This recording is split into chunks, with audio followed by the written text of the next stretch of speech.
តែមែនតើនោះគឺគេនៅក្នុងព្រៃគេស្ងប់ស្ងាត់ហើយមិនចាំបាច់ទៅនៅក្នុងព្រៃមិនបាច់ចាំទៅនៅភ្នំត្បែងមានជ័យអីទេគេសមាធិតែនៅក្នុងផ្ទះរបស់គេគេរស់នៅគេមានប្រពន្ធមានកូនធម្មតាការចម្រើនសមាធិនេះអត់មាន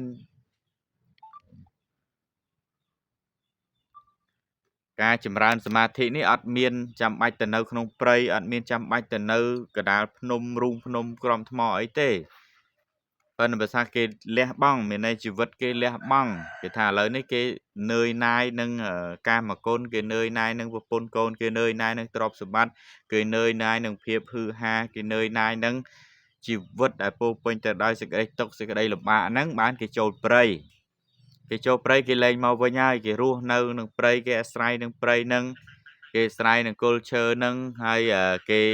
ចិញ្ចឹមជីវិតដោយការបិណ្ឌបាតទៅបានប៉ុណ្ណារស់ប៉ុណ្ណឹងទៅជាបឋមខ្ញុំប្រកាសណាសូមក្រាបថ្វាយបង្គំចំពោះគុណព្រះពុទ្ធព្រះធម៌ព្រះសង្ឃដោយសេចក្តីគោរពនិងដោយសេចក្តីជ្រះថ្លាសពកាលហើយសូមគោរពជំរាបសួរពុកម៉ែបងប្អូនជនជាតិខ្មែរទាំងក្នុងនិងក្រៅប្រទេសទាំងអស់ដែលនិយមតាមដាន Channel YouTube របស់ខ្ញុំបាទទាំងពីរមានក្រវ៉ាញ TV និងហៀលេងហើយហៀលេងគឺទៅនឹងចាប់ផ្ដើមបង្ហោះទេដូច្នេះហើយបងប្អូនសូមមេត្តាជួយចូលទៅ Subscribe ចូលទៅមើលផងតកតងនឹងវីដេអូនេះខ្ញុំនឹងលើកឡើងអំពីលោកតាសក់សភ្នំត្បែងមានជ័យបារមីយ៉ាងគួរទៀតហើយតែពិតការលើកឡើងនេះខ្ញុំមិនមែនថាអត់អីនិយាយទេរឿងរ៉ាវតកតងប្រទេសជាតិក៏គោកក្តីរឿងរ៉ាវតកតងបញ្ហាគ្រឿងញៀនក៏គោកក្តីដែលយើងបានឃើញរឿងរ៉ាវតកតងការបង្ក្រាបបទល្មើសឆបោកតាមអនឡាញនៅប្រទេសមានជ័យនោះក៏មានហើយតកតងបញ្ហានយោបាយអីផ្សេងៗយើងឃើញអ្នកនយោបាយម្នាក់ទៅអង្គុយពេនភ្នែនធ្វើសមាធិអីណាមិនមកនោះក៏មានរឿងរ៉ាវច្រើនប៉ុន្តែខ្ញុំចង់លើកឡើងតកតងទៅនឹងតាសក់សដែលស្ដាគាត់ឆ្ងល់ថាហេតុអីបានជាប្រជាប្រដ្ឋខ្មែរហេតុអីបានជាអ្នកលេងបណ្ដាញសង្គម Facebook ហ្នឹងនាំគ្នាឈឺឆ្អាលតែរឿងគាត់ទើសតែគាត់ខំប្រឹងធ្វើល្អខំប្រឹងបង្ហាត់បង្រៀនខំប្រឹងបង្រៀនកូនចៅអីអប់រំហើយទេសនាបញ្យលធម៌ហេតុអីក៏នៅតែទើសគាត់អានេះសំណួរសួរថាហេតុអីបានទើសខ្ញុំហេតុអីបានទើសខ្ញុំឆ្ងល់ណាស់ហេតុអីបានកូនចៅគាត់ប្រើពាក្យកូនចៅណាហេតុអីបានកូនចៅរករឿងលោកឪមានតែពាក្យអប់រំល្អអានេះពេលខ្លះយើងខ្លួនឯងមិនអាចមើលខ្លួនឯងឃើញទេសូម្បីតែយើងស្រាតអស់នេះសម្លៀកពាក់ក៏យើងមិនអាចមើលខ្លួនឯងដឹងថាយ៉ាងម៉េចមួយយ៉ាងម៉េចពីរកន្លែងនេះកន្លែងនោះកន្លែងខ្លះយើងមើលអត់ឃើញអញ្ចឹងណាតើតែយើងឆ្លុះកញ្ចក់ហើយឆ្លុះកញ្ចក់ហ្នឹងมันអាចមើលឃើញបានទាំងអស់ទៀតវានៅកលិចកលុកកលៀនឥឡូវងាកមកតាសក់សវិញបងប្អូនប្រហែលអ្នកដែលនៅឈឺនៅខ្វាយខ្វល់នៅទឹះនៅទាល់នៅមិនឆ្អែតមិនឆ្អល់មិនអស់ចិត្តនឹងរឿងតាសក់សទៀតសម្រាប់ខ្ញុំអស់ចិត្តហើយខ្ញុំមិនមានអីដែលត្រូវទឹះទាល់អីគាត់ទេហើយក៏ខ្ញុំមិនដែលទៅទឹះទាល់គាត់ដែរគ្រាន់តែខ្ញុំលើកឡើងជាយោបល់ជាគំនិតខ្លះជូនគាត់និងឧត្តមភរិយារបស់គាត់ប៉ុណ្ណាប៉ុន្តែហេតុអីបានទៅថាត្រូវចាំបាច់លើកឡើងហើយប្រជាពលរដ្ឋនៅតែក្តៅគេនៅតែជេរនៅតែប្រមាថគាត់ទៀតគាត់ទៅធ្វើអីបងប្អូនគាត់ទៅជេរបងប្អូនឬក៏គាត់ទៅប្រមាថបងប្អូនគាត់ទៅធ្វើឲ្យបាត់បង់ប្រយោជន៍បងប្អូនឬក៏យ៉ាងម៉េចមែនតែនទៅបងប្អូនបាត់បង់ idol របស់ខ្លួនគឺប្អូនស្រីមាសសុកសុភាតារានៅក្នុងដួងចិត្តណាខ្ញុំធ្លាប់និយាយថាសូម្បីតែខ្ញុំក៏លងនឹងសម្លេងរបស់គាត់ដែរសម្លេងគាត់ព្រោះផ្អែមប៉ុន្តែតាសក់សយកគាត់បាត់ទៅក៏គាត់នៅតែច្រៀងគាត់នៅតែបំរើអារម្មណ៍បងប្អូននៅតែចុះតាម concert នៅតែធ្វើអីផ្សេងបាទប៉ុន្តែបងប្អូននៅតែខ្នាញ់តាសក់សអញ្ចឹងរឿងដែលខ្លាំងបំផុតនោះគឺខ្នាញ់តាសក់សទេដែលរូបរាងមិនស្អាតអត់មានដៃហើយធ្លាប់បួសធ្លាប់អីជាតបោះអីចឹងទៅហើយតែញ៉ែបានសិតតាតារានោះបាទអាកន្លែងហ្នឹងហើយដែលគេឈឺចិត្តស្អិតទ្រូងជាមួយលោកតានោះហ្នឹងវាទៅហើយមួយទៀតគេថាលោកតាយកប្រពន្ធគេយកអីចឹងទៅប៉ុន្តែនឹងជារឿងរបស់លោកតាទេឥឡូវងាកមកជាគំនិតខ្ញុំវិញមូលហេតុអីបានខ្ញុំយល់ឃើញថាខ្ញុំនិយាយវីដេអូនេះ ដោយសារតែទី1តាសក់សគាត់ធ្លាប់បួសជាតាបោះគាត់ធ្លាប់បួសជាតាបោះតាំងសិលតាំងសមាធិនៅក្នុងព្រៃនៅភ្នំត្បែងធ្វើសមាធិឯណាឯណីហំហួនមើលទៅសំណំសំនួនណាអានឹងទី1ដែលគេទៅទី2តាក់ទងជាមួយលោកតាសក់សគាត់លោកតាសក់សគាត់ចូលចិត្តថត MV ចូលចិត្តថតឲ្យដាក់បទចម្រៀងដើររបៀប high show របៀបស៊ីវិល័យរបៀបគេហៅថាជីវិតអ្នកមានចឹងទៅមានពាក់មួកពាក់អីចឹងទៅគាត់ដាក់ចម្រៀងដើរធ្វើដូចអត់ជាពាក់លុយអាណាមរៀលណាបើយើងនិយាយភាសាថាហឺហាលយឆាយរស់នៅក្នុងកំណោទ្រព្យសម្បត្តិទាំងដែលមានគេឈឺចាប់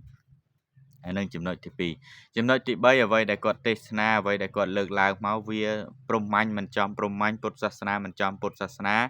មានន័យថាអែបទៅអែបមកអែបទៅអែបមកអែបពុទ្ធសាសនាបន្តិចទៅអែបព្រហ្មញ្ញសាសនាបន្តិចទៅដើម្បីបានលៀបសក្ការៈបានកិត្តិយសចឹងខ្ញុំលើកតែ3ចំណុចហ្នឹងទេដែល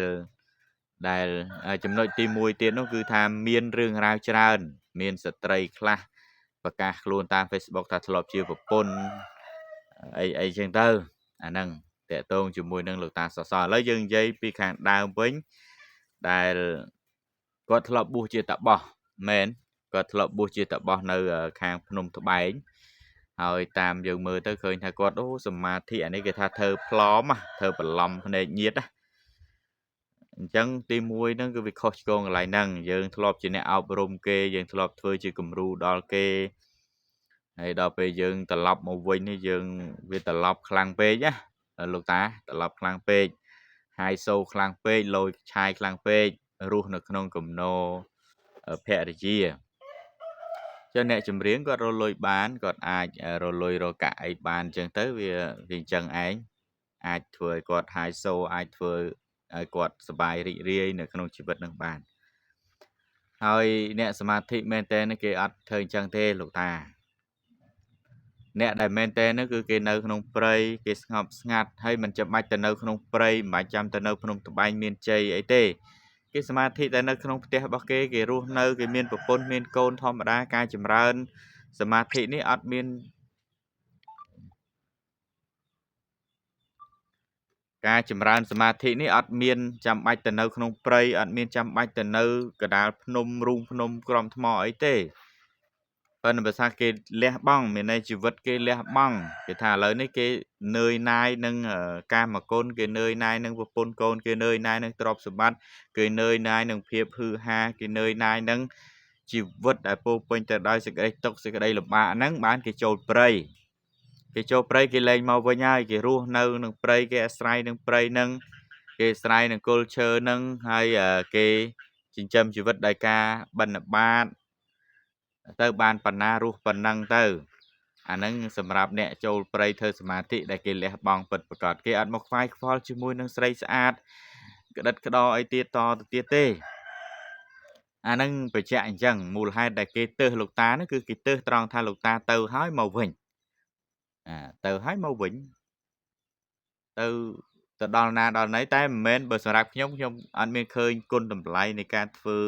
សមាធិរបស់លោកតានឹងអីទេព្រោះអីការទៅនឹងគឺទៅដោយផ្លំ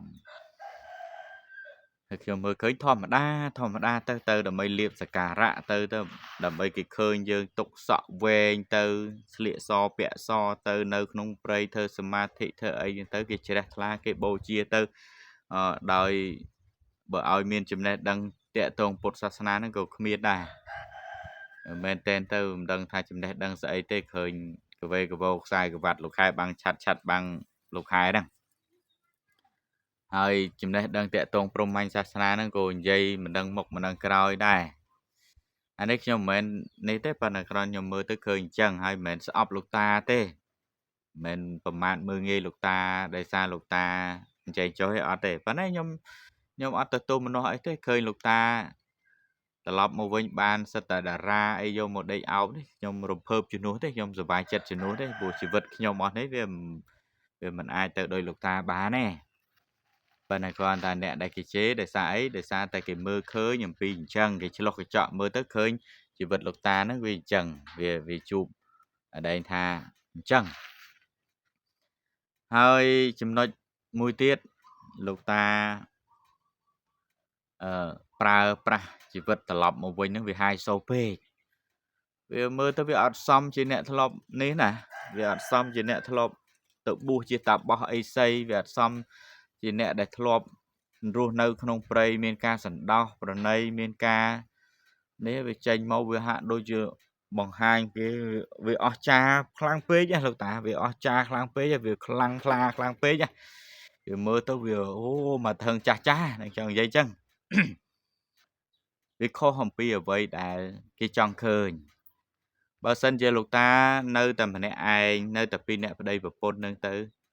រស់នៅតែសាមញ្ញធម្មតាទៅសមគេហៅថាក្រេបរស់ឬក៏រស់ក្នុងគំនរនៃទ្រព្យសម្បត្តិរបស់ភរិយានឹងទៅมันចាំបាច់ចេញមកទេសនាมันចាំបាច់ចេញមកពន្យល់ធម៌มันចាំបាច់ស្អីនឹងទៅអាហ្នឹងខ្ញុំជឿថាគេលែងទៅហើយបាច់ចេញមកទេសនាពន្យល់ហើយទេសនាឯណាបើខ្លួនឯងជក់បរិយឲ្យហុយដូចផ្សែងហុយដូចអាគារដែលឆេះទេសនាពន្យល់គេណាបើខ្លួនឯងធ្លាប់នៅនេះហើយមកចេញមកវាកលៈខែចង់និយាយជីវិតវាមិនបានស្មើគេផងហ្នឹងមិនបានស្មើគេមានន័យថាការអប់រំផ្លូវចិត្តការរស់នៅក្នុងក្រមសីលធម៌ណាមិនមែនថាតកតងទ្រព្យសម្បត្តិទេត្រង់តកតងទ្រព្យសម្បត្តិលោកតាមានច្រើនហើយព្រោះលោកតាបានសិទ្ធិតារាទៅហើយអានឹងវាអញ្ចឹងហើយការដែលយកធម៌យកអីមកនិយាយវារាយមាយវាមិនមែនជាធម៌វាអត់ប្រយោជន៍ហើយនិយាយទៅផ្សព្វផ្សាយលេលៀបក្លៀកលៀបប្រវេមាត់លៀបចុងដោះលៀបអីណាឲ្យសឲ្យស្អាតស៊ីចពូណាវាចេញមកវាខុសវាពេកវាខុសប្រាសចាក់ហ្នឹងវាខ្លាំងពេកចឹងសូមលោកតាកុំឆ្ងល់ថាហេតុអីបានគេជេរអញហេតុអីបានគេស្អប់អញហេតុអីបានបណ្ដាញសង្គមនឹងនាំគ្នាព្រួតដៃរស់រឿងអញកុំឆ្ងល់អីយើងមើលទង្វើខ្លួនឯងយើងយកខ្លួនឯងមកជាឧបមាមើលថាអញធ្វើនេះវាយ៉ាងម៉េចហើយមើលទៅបុគ្គលដែលល្បីដែលគេគោរពដោយលោកគ្រូសានរាជាដោយលោកគ្រូអគ្គបណ្ឌិតបុត្រសវង្សហេតុអីបានគេគោរពគាត់ហេតុអីបានគេថ្វាយអង្គមគាត់ហេតុអីបានគេឲ្យតម្លៃគាត់ដោយសារអីមូលហេតុអីអាហ្នឹងឯងយើងត្រូវតែគិតត្រូវពិចារណានោះគឺកន្លែងហ្នឹងហើយមិនមែនជាអ្វីដែលដោយលោកតាធ្វើរាល់ថ្ងៃទេមាគាដែលលោកតាធ្វើរាល់ថ្ងៃនេះវាកលៈឆែកដោយកូនក្មេងលេងដីដោយកូនក្មេងស្ទាវហ្នឹងឯងដោយគេអ្នកផឹកស៊ីដោយគេអ្នកដើរលេងពេលរាត្រីកំសាន្តចូលផឹកស៊ីការ៉ាអូខេតារឿងដើរបង្ហាញរូបបង្ហាញរៀងអួតបានទោសលោកតាបើអាចសោយសុកទៅខ្ញុំគ្រាន់តែជម្រាបថាបើអាចសោយសុកនៅលើគំនរទ្រព្យសម្បត្តិសោយសុកនៅលើអ្វីដែលលោកតាមានទៅខ្ញុំគ្រាន់ឧទាហរណ៍ទេបើសិនជាថ្ងៃណាមួយលោកតាជ្រុលជាបែកបាក់ឬក៏បុណ្យកុសលលោកតាដែលនៅជាមួយតែប្អូនស្រីនឹងបានប្រហែល1ឆ្នាំ2ឆ្នាំវាត្រូវបែកគ្នាលោកតាគិតមើលថាពេលខ្លះប្តីគេមុនគេសង្ហាសឹងអីគេមើលទៅតំណងសឹងអីនៅតែកម្មនឹងវាចាត់ចែងឲ្យបែកគ្នាចុះតម្រាំតែលោកតាទៀតវាគិតយ៉ាងម៉េចចុះបើបែកគ្នាទៅលោកតាគិតចង់ទៅបួសវិញឬក៏យ៉ាងម៉េចលោកតាគិតចង់ទៅបួសវិញទៅធ្វើជីវិតជាតាបោះអីសីវិញហើយនៅពេលដែលបោកណាគេបានមិនមែនបោកទេចង់និយាយថានៅតាក់តងណាបានពីទៀតលោកតាសឹកត្រឡប់មកវិញឬក៏យ៉ាងម៉េចអាហ្នឹងវាតាក់តងទៅនឹងរឿងហ្នឹងប៉ុន្តែបើសម្រាប់ខ្ញុំជាអ្វីដែលជាគំនិតខ្ញុំតាលោកតាជាគំនិតខ្ញុំជាគំនិតក្មួយនិយាយថាក្មួយអញ្ចឹងចុះជាគំនិតក្មួយសូមលោកតាមិនចាំបាច់ចេញវីដេអូមកតវ៉ាមហាជនទៀតទេឈប់តវ៉ាមហាជនទៀតទៅឈប់គិតថាអញ្ចេះមួយគប់គិតចុះមួយឈប់គិតនេះអ្នកធោះណាគេគិតអញ្ចឹងចុះអាណាជេទៅចុះអាណាមិនទៅគេអត់មានប្រើពាក្យអញមឹងអញចេះអញចុះហេតុអីបានស្អប់អញហេតុអីបើលោកតាយល់ធម៌ហេតុអីចាំបាច់ឆ្ងល់ថាហេតុអីបានគេស្អប់លោកតាទៀតដោយសារតែយើងមិនមែនជាអ្នកធម៌នោះហើយបានគេស្អប់ហ៎បើយើងអ្នកធម៌ពិតធម៌មែនធម៌ប្រកបណាគេទៅស្អប់យើងណាទៅខ្វាយខ្វល់ជាមួយនឹងជីវិតរបស់យើងដោយសារតែយើងផ្លอมដោយសារតែយើងវាអញ្ចឹងដែរហើយយើងជាភ្លើងចម្បើងគេយកទៅញុលឆេះគេនៅតែញុលចឹងឯង បើគេយល់ឈប់ឆេះអាហ្នឹងមានតែយើងមានធម៌ពិតប្រាកដហើយអត់ចាំបាច់ឲ្យញ៉ៃញ៉ាយទេអញ្ចឹងអាហ្នឹងអញ្ចឹងឯងតែគេយល់លោកតានៅតែញ៉ាល់ទៅញ៉ាល់មកញ៉ាល់ទៅញ៉ាល់មកគេនៅតែនិយាយចឹងឯងចង់លោកតាហើយស្អីលោកតាចង់ល្បីដែរ